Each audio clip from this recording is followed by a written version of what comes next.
boa noite a todos. Vamos agradecer ao Pai por essa oportunidade de estarmos aqui e todas as oportunidades que nos são concedidas. O tema dessa noite é a destruição necessária e a destruição abusiva. Damos sequência ao Livro dos Espíritos, na parte 3ª das Leis Morais, no capítulo 6, da Lei de Destruição, questões 729 a 736. Lei de Destruição. Este nome assusta, parece uma coisa ruim, e para a grande da maioria das pessoas soa como uma contradição, um absurdo, um erro que é incompatível à bondade humana. Os homens gostam da perfeição de Deus, desde que esteja de acordo com a sua vontade e com o seu ponto de vista. Geralmente são aquelas pessoas que só veem a matéria e limitam a vida presente conforme a sua visão e não a vontade do Pai. Medem a sabedoria de Deus, a bondade divina, pela sua capacidade e juízo. Pensam que Deus não poderia fazer do que eles próprios fazem.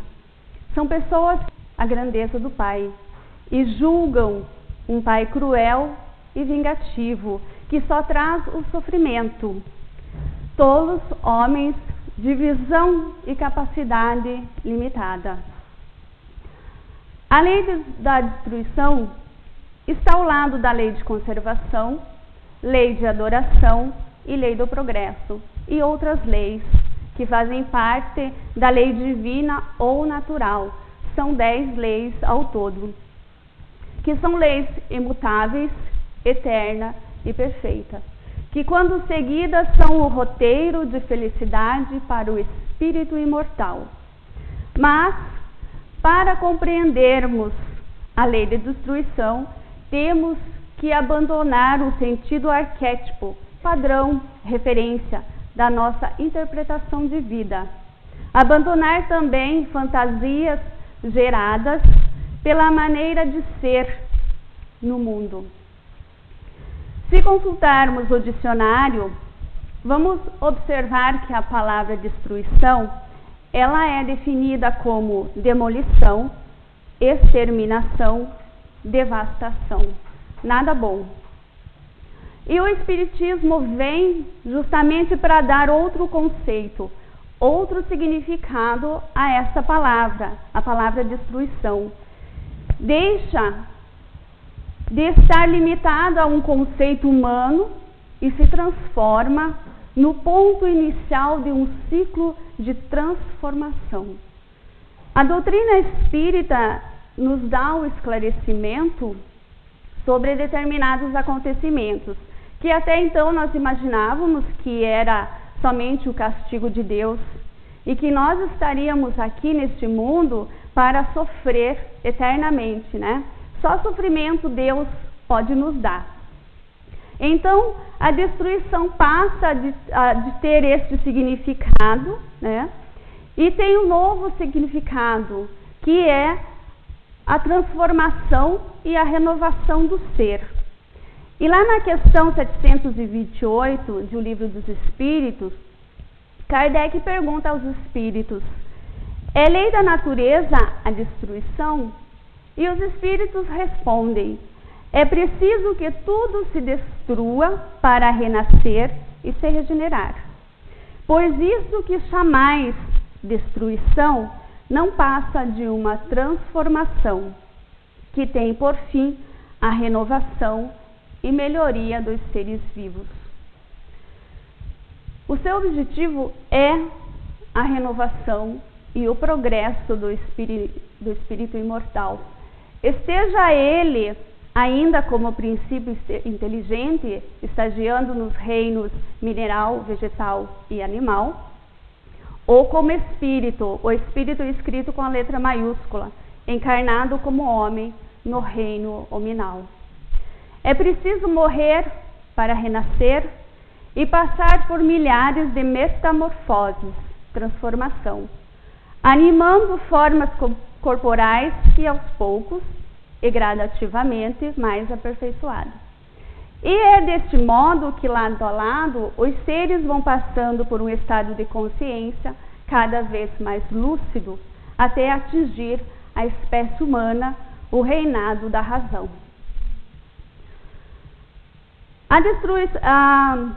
A destruição existe a necessária e abusiva, né? A lei da destruição, ela tem duas formas. Primeiro, nós vamos falar da destruição necessária. Por que seria necessário a destruição em nossas vidas? Em primeiro lugar, a destruição ela vai nos auxiliar na nossa renovação, com a destruição de nossas más tendências, através da reforma íntima, transformando nossos sentimentos ruins em bons sentimentos, combatendo assim o orgulho e o egoísmo, que são as chagas da humanidade. A consequência de toda dor, de todo sofrimento existente no mundo é do orgulho e do egoísmo que ainda existe em nós e que nós temos que transformar esse sentimento. Outro aspecto é nos mostrar, aliás, que a matéria é perecível. Nós não podemos nos apegar a algo que tem prazo de validade que vai acabar.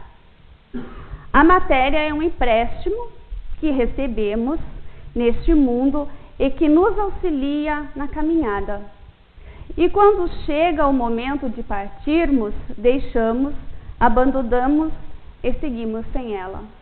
O homem não leva nada de matéria. O espírito imortal utiliza o corpo físico e quando ele desencarna, ele deixa esse corpo e nada leva com ele o espírito imortal.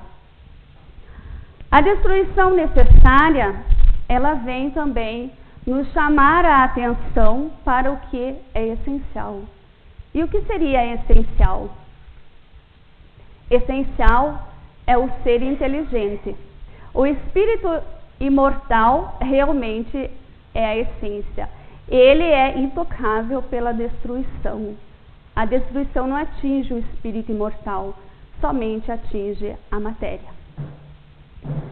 Se continuarmos lá na questão 728 do Livro dos Espíritos, os Espíritos nos dizem: as criaturas são instrumentos de que Deus se serve para chegar ao fim que objetiva. Para se alimentarem, os seres vivos reciprocamente se destroem. Destruição esta que obedece um duplo fim. A manutenção do equilíbrio da reprodução, que poderia tornar-se excessiva, e a utilização dos despojos do invólucro exterior, que sofre a destruição. Esse invólucro, o corpo físico, é simples acessório e não é parte essencial. A parte essencial é o princípio inteligente, que não pode ser destruído e se elabora nas metamorfoses diversas por que se passa. E nós podemos verificar diversos exemplos de destruição necessária que estão na nossa vida. A nossa alimentação. Se nós analisarmos nesse momento, qual foi a nossa alimentação de hoje? Essa alimentação ela teve ou a origem vegetal ou o animal. Para nós nos alimentarmos, houve a destruição necessária, tanto do vegetal quanto do animal. Nosso corpo físico, que é a veste do espírito, que utiliza enquanto encarnado. O nosso corpo, ele sofre o processo do envelhecimento, né? Todos nós envelhecemos e não podemos evitar esse processo. Nosso corpo, ele tem sim um prazo de validade. Vai chegar um momento, para alguns mais cedo, para outros mais tarde, o nosso corpo não terá mais condições e morre. Retorna à natureza. é uma destruição necessária justamente para que o espírito imortal possa se transformar e possa renovar. Tudo o que é matéria, ele está em constante transformação. E essa transformação surge aos nossos olhos como uma destruição. Então nós vamos observar que a destruição vem para o nosso corpo, para a saúde, para a beleza, para o dinheiro, para a posição social. Tudo isso é matéria, tudo isso vai ser destruído. A alimentação no mundo animal, cujo objetivo é a preservação, conservação da espécie e o equilíbrio da natureza. O corpo que se nutre do corpo. O princípio inteligente apenas fica despojado do seu envoltório. E o seu envoltório é o corpo físico, é a matéria. O nosso planeta também está em constante transformação. Um exemplo são os movimentos das placas tectônicas, vulcões, furacões, todos os fenômenos naturais, terremotos, que fazem parte de uma transformação do nosso planeta. E também, para nós, é a oportunidade que temos de superar as provações. Quando nós passamos por fenômenos dessa natureza, sofremos, gera o sofrimento, e nós podemos renovar, transformar, melhorar, evoluir como espírito imortal. Esses fenômenos, eles estão de acordo com a nossa evolução e com a evolução do nosso mundo, que é um mundo de expiação e prova. Nós não sofremos nada que não seja justo e que não esteja de acordo com a bondade do Pai.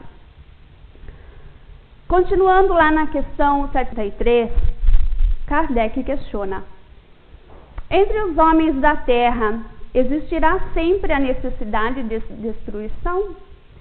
Essa necessidade se enfraquece no homem à medida que o espírito sobrepuja a matéria. Assim é que, como podeis observar, o horror à destruição cresce com o desenvolvimento intelectual e moral. Então, à medida que o senso moral prevalece no espírito imortal e ele desenvolve a sensibilidade, diminui a necessidade de destruir, diminui a destruição.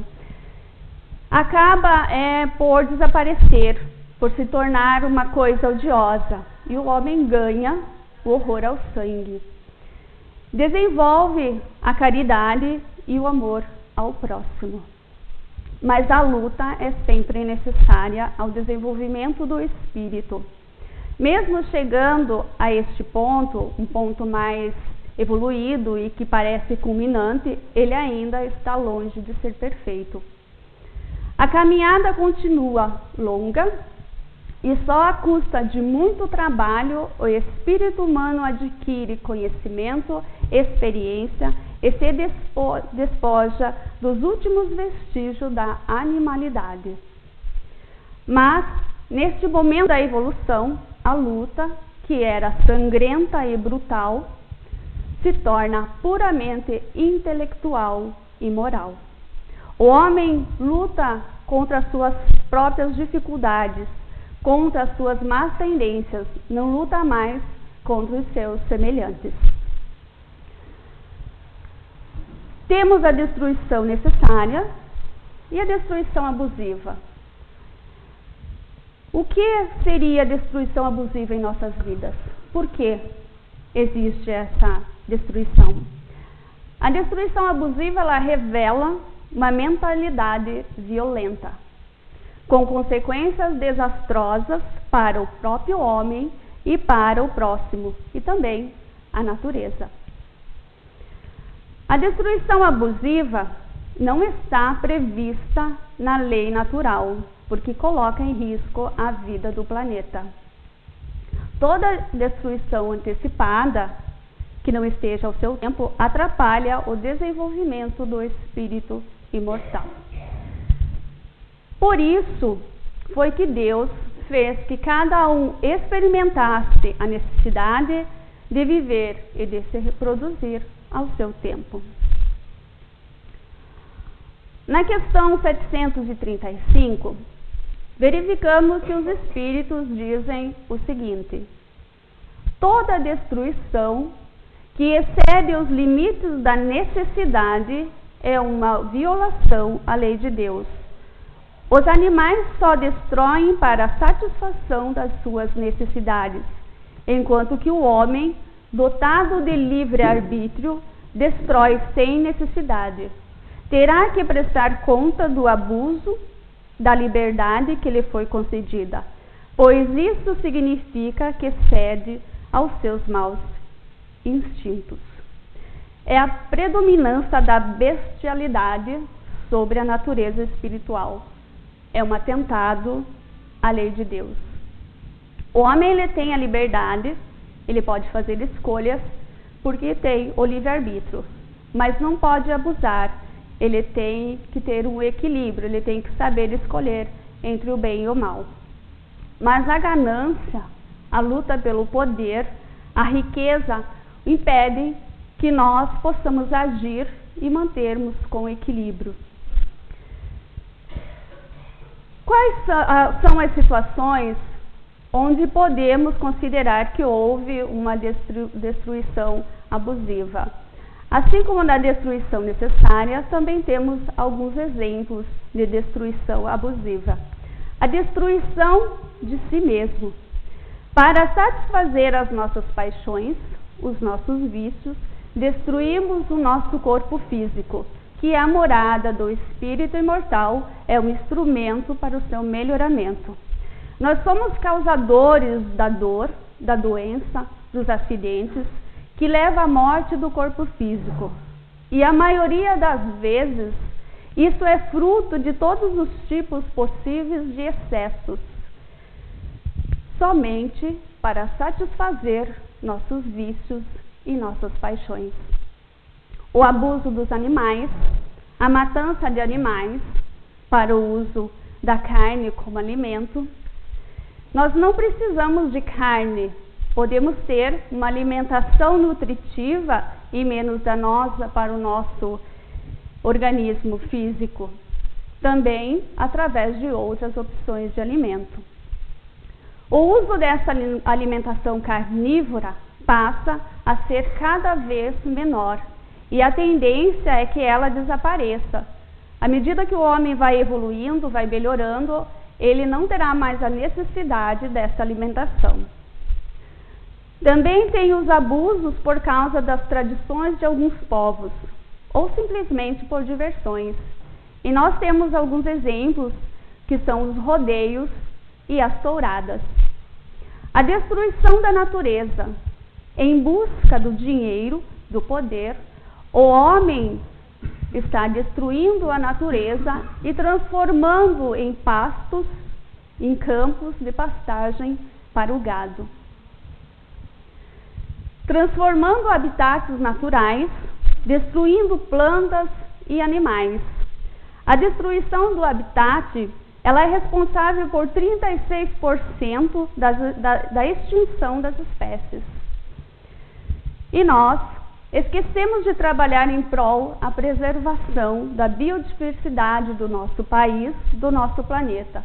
Nós não estamos preocupados com essa destruição.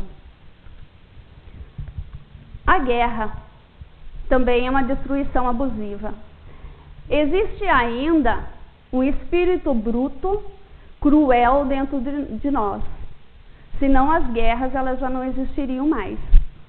As guerras são a predominância da natureza animal sobre a natureza espiritual, o transbordamento das paixões humanas.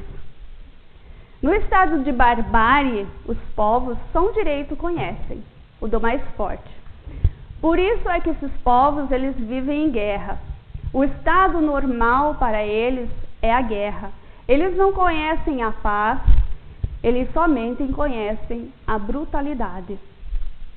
Mas, à medida que o homem progride, menos frequente se torna a guerra. Já adquiriu uma determinada consciência e consegue distinguir muito melhor o bem do mal. Mas mesmo após uma destruição abusiva como a guerra, é gerado também uma grande transformação. Temos como exemplo a grande revolução tecnológica após a Segunda Guerra Mundial. E após tanto sofrimento, o homem faz reflexões e também busca meios para evitar novos confrontos, para manter a paz. E o espírito que causa a destruição abusiva, ele viola a lei natural? Sim. Está com débito com a lei, e toda violação da lei deve ser ajustada. Algumas vezes nessa própria reencarnação, ou, se não for nessa, no futuro, em outras. Sabemos que a destruição abusiva irá desaparecer paulatinamente na Terra, em razão, lógico, ao progresso moral e intelectual do ser humano. A necessidade da destruição, ela é proporcional ao estado evolutivo do nosso mundo e também é de acordo com o estado evolutivo dos outros mundos. Vai desaparecer quando o estado físico e moral estiver mais apurado. E a necessidade também da destruição, ela é superada a partir que o espírito se depura. Mas a boa notícia é que atualmente já existe um número significativo de indivíduos e organizações, nós podemos pesquisar sobre isso. Elas estão espalhadas pelo mundo e trabalham seriamente para que a vida no planeta se desenvolva num clima de equilíbrio. Essa atitude, ela demonstra uma conscientização mais ampla a respeito desse assunto. E nós? O que nós estamos fazendo para melhorar o mundo, para não destruir o nosso planeta? Devemos nos preocupar com as gerações futuras? Em que condições nós vamos deixar o nosso planeta? Sabendo que nós voltaremos a reencarnar nesse mundo. Então, os homens que estarão aqui no futuro somos nós. Nós estaremos de volta, numa nova caminhada, numa nova etapa, estaremos aqui. Então, esse questionamento, ele serve para que cada um de nós possamos fazer uma reflexão sobre o assunto. Uma reflexão íntima, uma reflexão silenciosa, mas cabe a nós a nos questionar, a nos perguntar o que nós estamos fazendo para que este mundo melhore ou que ele não seja destruído. Mas nós também podemos ajudar e através de simples atitudes no nosso dia a dia. A reciclagem do nosso lixo, por exemplo, não jogar o lixo na rua, não jogar o lixo na natureza, são medidas simples que nós podemos fazer e se nós observarmos, essas atitudes elas vão evitar muitos transtornos, sofrimentos, muitas dores. O homem, ele está destinado à perfeição, a caminhar sempre se transformando através de inúmeras reencarnações. Fazemos crescer em nosso mundo interior a capacidade de viver em harmonia com Deus, com a certeza de que Deus é soberanamente justo e bom. A natureza também nos proporciona recursos necessários, suficiente para a nossa evolução em todos os aspectos. Sejamos gratos à misericórdia e à bondade divina, que Deus nos